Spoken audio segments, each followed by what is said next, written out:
Kawhi for the win. That shot is why Toronto wants Kawhi Leonard back. The Raptors already defend, run, and win.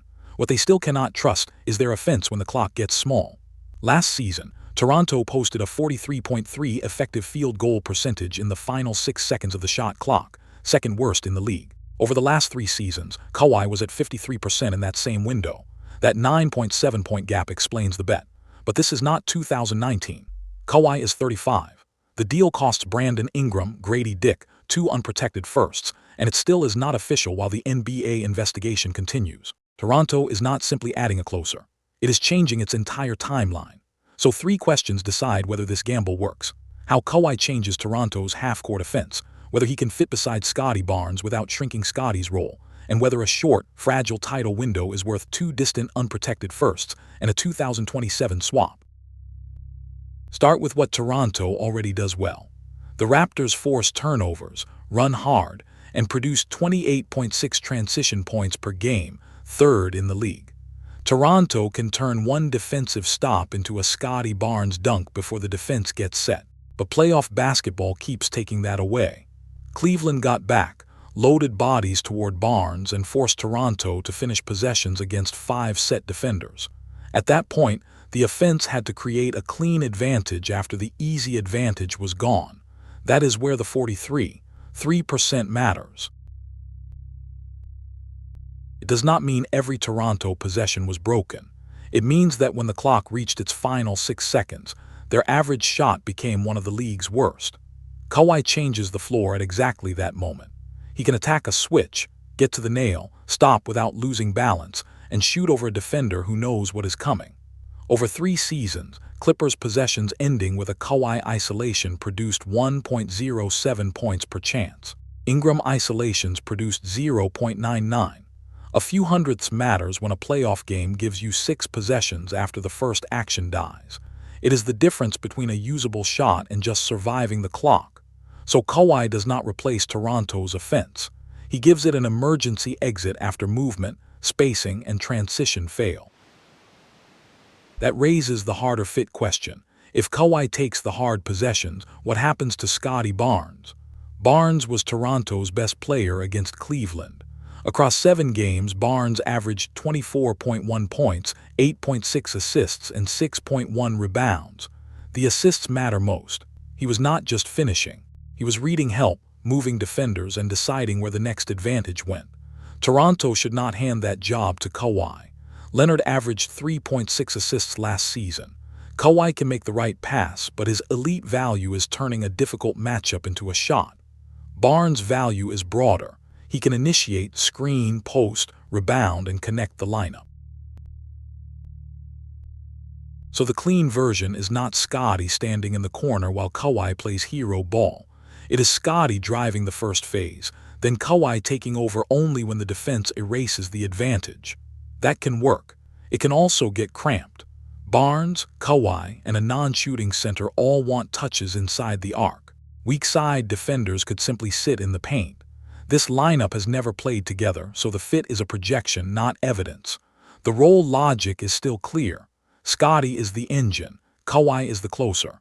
Reverse those jobs and Toronto may slow its most important player. Now the strange part. Defense is not the main reason to make this trade. Toronto already finished 5th, allowing 112.1 points per 100 possessions. The problem appeared against teams that could punish every rotation. Against top 10 offenses, the Raptors ranked only 12th, allowing 117.3 per 100. Toronto was aggressive, but aggression created fouls. The Raptors finished 23rd in opponent free throw rate, and the number got worse in the playoffs. Kawhi helps in a specific way. Last season, he totaled 122 steals and 27 blocks against only 78 personal fouls. Among players with at least 500 minutes, nobody produced more steals and blocks per foul. That matters for a defense trying to stay disruptive without gifting away free throws. It also makes a small frontcourt interesting. Leonard, Barnes, and Colin Murray-Boyles could switch across positions and keep the ball in front without automatically sending 2 defenders. But small is still small. Cleveland beat Toronto 60-33 on the glass in Game 7 and collected 20 offensive rebounds. Kawhi can clean up the first action. He cannot secure every rebound or protect the rim like a center. The defense gets more adaptable. It does not become complete. This is where the 2019 comparison really breaks down. The old trade brought Toronto a 27-year-old Kawhi and Danny Green. The cost was Demar DeRozan, Jakob Poeltl, and a protected first-round pick. This version is Kawhi at 35. Toronto would send Brandon Ingram, Grady Dick, 2 unprotected firsts, a first-round swap in 2 seconds. It is a bigger future commitment for a shorter window. That does not mean Kawhi is finished. He just averaged a career-high 27.9 points on 50.5% shooting, 38.7% from 3, and 89.2% at the line. His scoring profile is still brutally stable. He gets to his spots, avoids bad turnovers, and does not need elite bursts to shoot over a mismatch. The real uncertainty is not whether he can still play. It is how often Toronto gets that version when the season reaches its most important week. Kawhi played 68 games in 2023-24, 37 the next season, and 65 last year. That is not a prediction that he will get hurt. Availability has simply moved enough that Toronto needs more than one path. The defense is different too. Toronto is not buying the 2-time Defensive Player of the Year who could carry a primary matchup every night.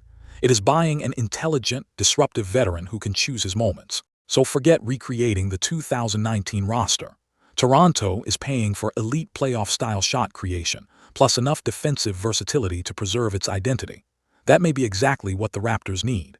It is also a more fragile product than the version they acquired 8 years ago. That fragility is why the picks and contract are not side notes. They are part of the basketball analysis. The 2031 and 2033 firsts are unprotected. Those picks land well after the current Kawhi window, when nobody can know what this roster looks like. The 2027 swap arrives sooner, while Toronto may still be maximizing this group. Kawhi also has only 1 season left on his current contract, at roughly $50.3 million. Reports say he intends to extend with Toronto. Intent is not a signature. Then there is the investigation. Toronto and the Clippers agreed to the trade, but it remains on hold while the NBA investigates possible cap circumvention connected to Kawhi Clippers' contract. No final finding has been announced. Toronto was told it could assume the risk of any outcome affecting Kawhi, so the team chose to wait. None of that makes the basketball gamble irrational. The Raptors won 46 games, took Cleveland to Game 7, Barnes looked ready for a bigger stage, and Kawhi just produced like a first scoring option. Teams this close rarely get access to a player who solves their clearest playoff problem. But this is not a free swing. If Kawhi misses the decisive games, Toronto cannot rewind to the patient version of this build. The trade works only if 3 things hold. The transaction clears without damaging the contract. Kawhi is available when half-court possessions decide the season, and Toronto keeps Barnes developing as the engine. That is a narrow path. It is also the path to a ceiling this roster did not have. So how does Kawhi change Toronto? He does not guarantee a title, and he does not recreate 2019. He changes the type of team the Raptors can be. Without him, Toronto has a strong defense, a rising star, and an offense that can become predictable when the game slows down. With him, that group has a credible answer when the first action fails. The ceiling rises from difficult playoff opponent to possible Eastern contender. But the margin for error gets smaller.